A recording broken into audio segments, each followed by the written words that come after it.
You know, I read on the way down here on the train, I read a bit about I've met with the Chief of Army Staff from Pakistan. We talked about terrorism when after Peshawar happened, after the Easter bombing in Lahore happened, and now we have Quetta.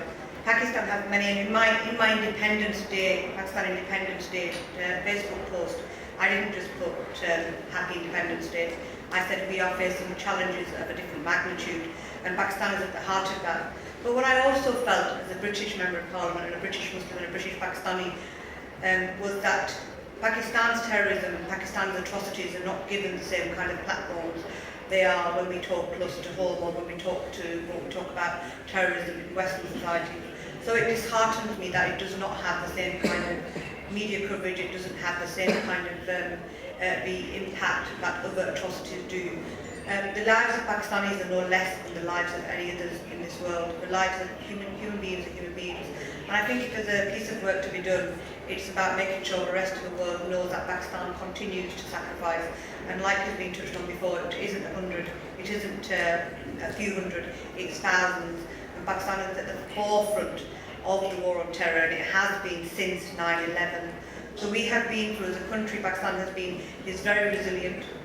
And I'd like to pay tribute to Pakistan, and especially I've recently, for those of you who might have followed it, I've recently started my own little campaign in Pakistan and challenging the Pakistan system in regards to law, because I had one of my constituents who was murdered in Pakistan.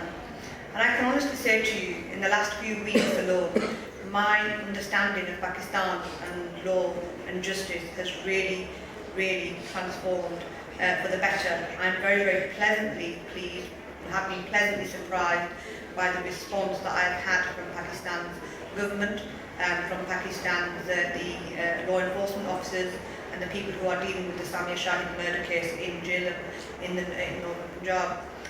So at this moment in time, I'm very pleased. I'm hoping that Pakistan is a new country. I think sometimes, and I've been guilty of this myself, what we do is we are very critical. But what we don't offer is solutions. What we don't offer when we are here and doing these speeches, and when everybody returns home after listening to these speeches, what actually have we achieved in terms of solutions? What actually have we taken away in terms of influencing others? So here, I am pushing against an open door when I'm talking to you all about lawyers, because you are here to pay tribute, like I am, to those whose lives were lost in Quetta. Whether they were lawyers, whether they were people who were the hospital staff who died, whether they were doctors, whether they were nurses, regardless of their professions. That is what we are here today to do, to pay tribute. Keep watching TV 7 at 6. देखते रहिए.